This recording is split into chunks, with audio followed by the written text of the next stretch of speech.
Everybody strapped in? Next stop, 1600 Pennsylvania Avenue.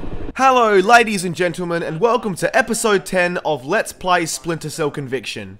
In the previous episode, we ventured into the Michigan Avenue Reservoir to disable the EMP generators located there in an effort to protect Sam's daughter Sarah from harm. Having completed our objective, we are extracted by Sam's friend Vic via chopper, but not before witnessing the emotional reunion of Sam and his daughter. Dad? Sarah. Yeah, how touching. Let's get a fucking move on.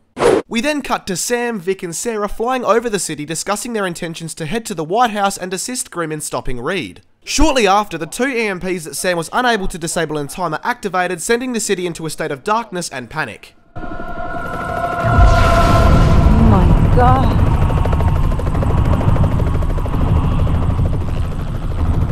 Jesus. Those things are supposed to be clean. Upon witnessing the damage Reed has caused by his actions, Sam and his powers are shot out of the sky. Missile! Inbound! Sarah, hang on. I didn't think they'd have air defenses set up around the White House. I was wrong.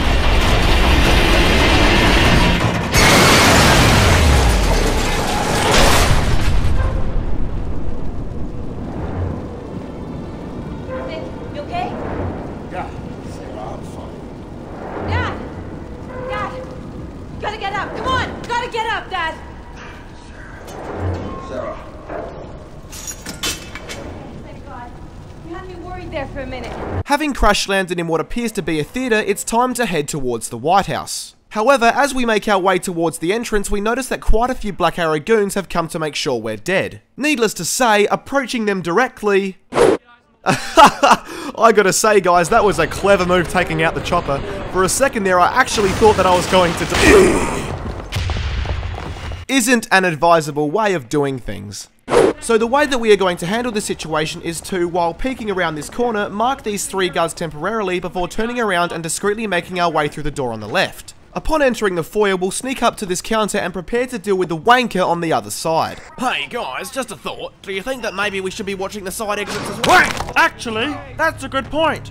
Okay, everyone get eyes on the side. Too late! Now that we have their attention, we'll double back to the side counter again and wait for the Black Arrow reinforcements to inevitably storm into the room. Then, after squatting in the darkness for a short while longer, we'll begin our assault. Hello there, fuckhead! Now we'll head back to and leap over the counter and hide once again from the two remaining guards until we receive an opportune moment to strike. You know, Charlie, I was thinking, perhaps what we're doing is wrong. We're the villains in all of this, and Sam Fisher has every right to do what he's doing. Reginald, I couldn't have put it better myself. In fact, your words have inspired me to turn over a new leaf. I'm going to put down my weapon and help Sam Fisher stop Reed's evil plans once and for all. Whoopsie daisy. Now, we're not out of the woods just yet, as we have two more thugs standing between us and the exit. So let's get a little bit closer and... Holy shit, look at the size, idly round shape and metallic texture of that mosquito. It almost looks like an explosive.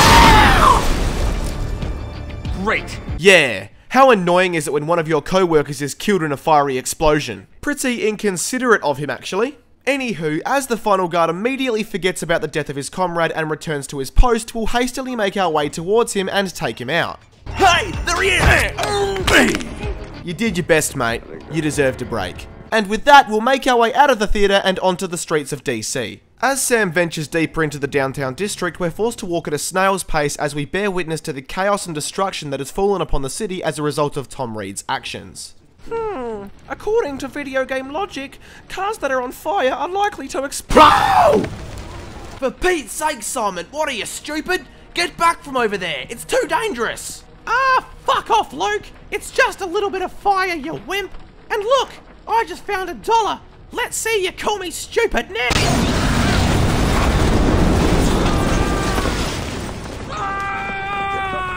Shortly after walking through the street, we turn down an alleyway and are able to move freely once again. Upon reaching and peeking around this corner, we can see our next obstacle. A Black Arrow officer conversing with a civilian in a narrow alleyway. Sir, stand down. I can assure you that my fellow soldiers and I are expertly trained and more than adequately equipped to deal with any threat that may arise. Oh! Holy cow! Just kidding. In this situation, luckily for us, there happens to be a drain pipe which we can not only use to bypass the aforementioned guard in the alley, but also to gain access to higher ground, which allows us to completely avoid any other guard in the vicinity. Remaining on the wall, we'll shimmy along the jutted out concrete before climbing up and hopping back down into this enclosed area. Here, we'll scurry along a little bit further before sliding down the drain pipe. Once back on solid ground, we'll carefully sneak behind this guard and prepare to proceed. See? Quick, easy, and no casualties. But I guess one for the road wouldn't hurt. Hey George, I've got a really funny feeling in my neck. Do you think that maybe I should see a chiropractor?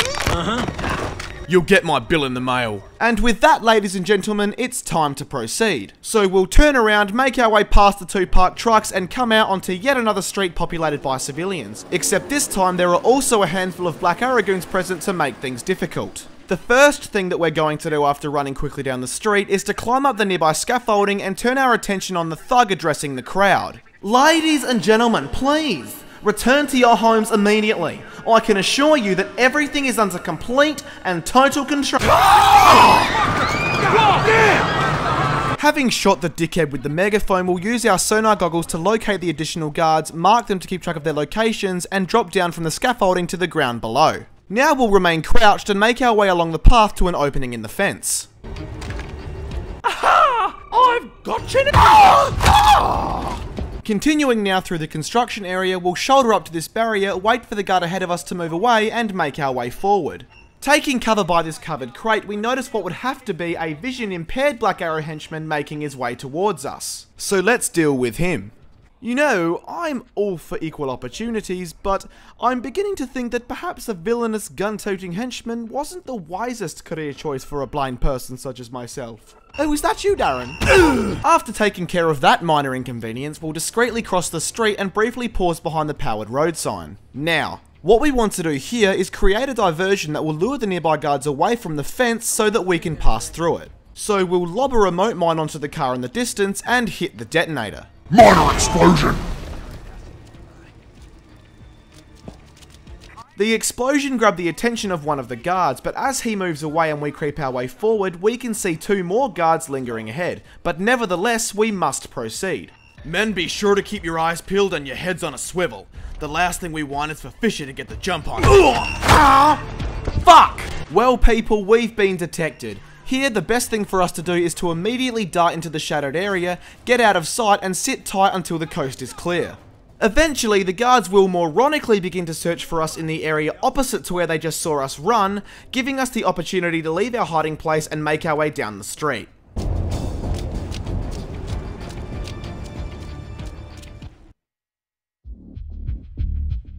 It was a bad day to work at the White House.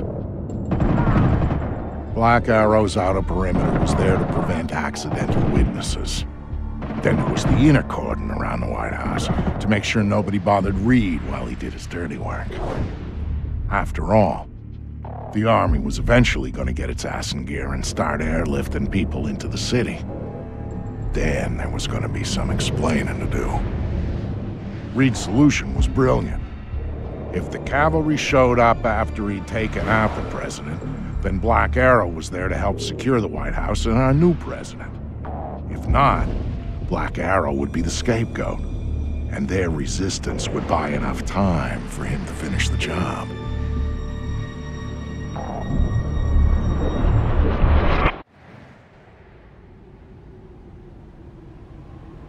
Here we are, ladies and gentlemen, on the outskirts of the White House, and our current objective is to blow up the front gate. But first, a matter to take care of. I have no idea why they have me standing all the way out here by myself. I mean, the only reason I can think of is that I'll be the first person that Sam Fisher kicks. Probably. Now, having taken care of that nuisance, we'll move back to get a good view of the destruction we're about to cause, throw a remote mine onto the petrol tanker, push the detonate button, and blow the gate as well as all the motherfuckers around it. Sky fucking high! Yeah!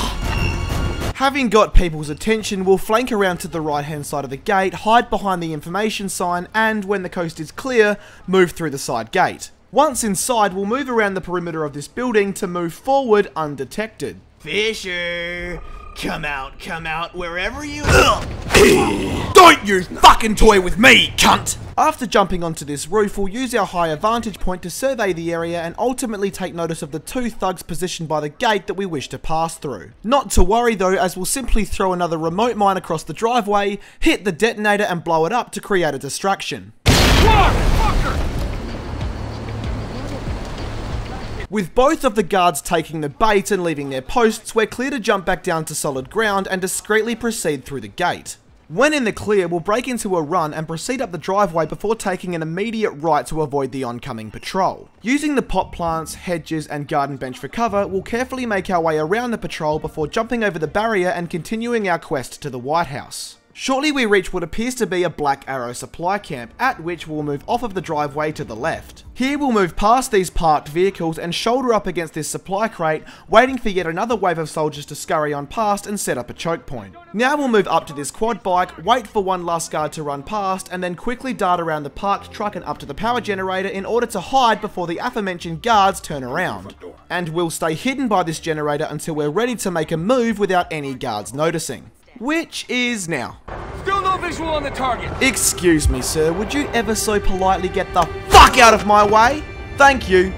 Stay alert. Gotta turn up. So, Fisher wants to infiltrate the White House and rescue the president, huh? Well, over my dead if you insist. And now, ladies and gentlemen, we're going to use the nearby hedges to discreetly flank around the final wave of enemies just as the music takes a turn for the dramatic. Go on in. Stand by.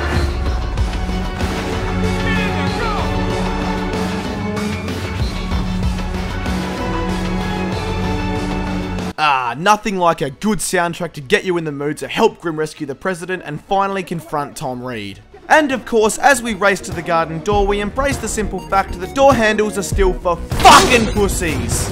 And I don't use them.